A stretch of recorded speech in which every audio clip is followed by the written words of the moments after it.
Doctor ইউনূসের নেতৃত্বে অন্তর্বর্তীকালীন সরকার যখন দায়িত্ব নেন তখন অন্তর্বর্তীকালীন সরকারের দুটো প্রায়োরিটির মধ্যে একটা ছিল এই জুলাই আগস্টে সংগঠিত হত্যাকাণ্ডের বিচার এবং রাষ্ট্রের বিভিন্ন জায়গায় রিফর্ম। তো সুতরাং দুটো প্রায়োরিটির এক জায়গায় আমাকে দায়িত্ব দেওয়া হয়েছিল এই বিচার প্রক্রিয়া এগিয়ে নেওয়ার জন্য। আমি যখন দায়িত্ব নেই আপনারা জানেন যে এই মূল ভবনটি তখন পরিত্যক্ত অবস্থায় ছিল, চিফ প্রসিকিউটরের কার্যালয় পরিত্যক্ত অবস্থায় ছিল, একটা টিন শেডে কার্যক্রম চলছিল।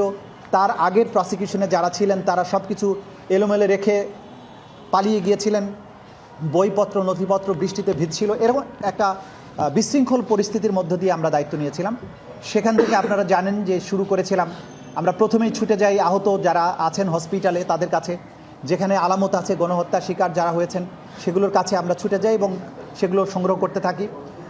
পরবর্তী সময়ে গুমের ব্যাপারে যে তদন্ত হয় সেগুলোর ব্যাপারে আমরা কাজ করি এবং এই কাজ করার মাধ্যমে আপনারা জানেন যে একটা কঠিন সময়ে যে কঠিন চ্যালেঞ্জ ছিল সেগুলোর মধ্য দিয়ে আমরা বিচার প্রক্রিয়াকে এগিয়ে নেওয়ার চেষ্টা করেছি।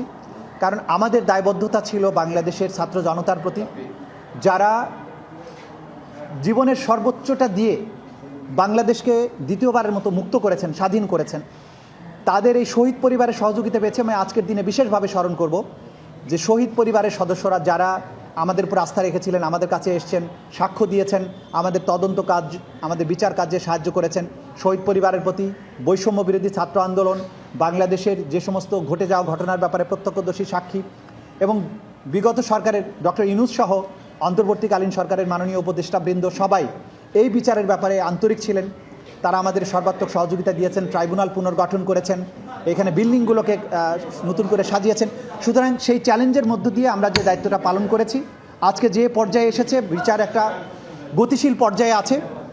আমরা চাইব, আমরা আশা করি বাংলাদেশের এই যে জনতা, ছাত্র জনতার বিশাল ত্যাগের বিনিময়ে যে বাংলাদেশ, তাদের উপরে সংগঠিত নিষ্ঠুরতার যে বিচারের দাবি তাদের মধ্যে আছে, যে বিচারের তৃষ্ণা আছে, যে পরিবারের মানুষগুলো গুম হয়ে গেছে আর কখনো ফিরে আসবে না, সেই পরিবারগুলো চায় বাংলাদেশে তাদের এই পরিবারগুলো নিখোঁজ হওয়ার বিচার হোক, সঠিক বিচার হোক, যাতে করে তারা অন্তত একটা সান্ত্বনা পান যে তাদের প্রিয়জনকে ফেরত না পেলেও অন্তত যারা এই অন্যায়টা করেছিল তাদের একটা বিচার হয়েছে।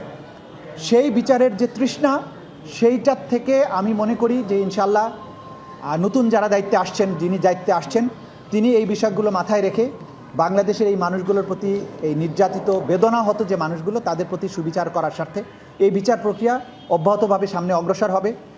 আমি তো মনে করি কোনো শঙ্কার কারণ নেই, এটা স্বাভাবিক প্রক্রিয়া। রাজনৈতিক সরকার যখন নতুন সরকার দায়িত্ব নেন, নির্বাচিত সরকার, স্বাভাবিকভাবেই তাদের রাষ্ট্রের বিভিন্ন জায়গায় তারা তাদের পছন্দনীয় লোকজনকে বসাবেন, এটা হচ্ছে স্বাভাবিক নিয়ম। একদল যখন ক্ষমতার থেকে চলে যায়, আমি এখানে নিয়োজিত হয়েছিলাম অন্তর্বর্তীকালীন সরকারের সময়, এখন নতুন সরকার এসছেন, তারা তাদের পছন্দের লোককে, তাদের কাজের সুবিধা, তাদের নিজস্ব পরিকল্পনা আছে, তারা নিশ্চয়ই সেই অনুযায়ী এখানে বসিয়েছেন।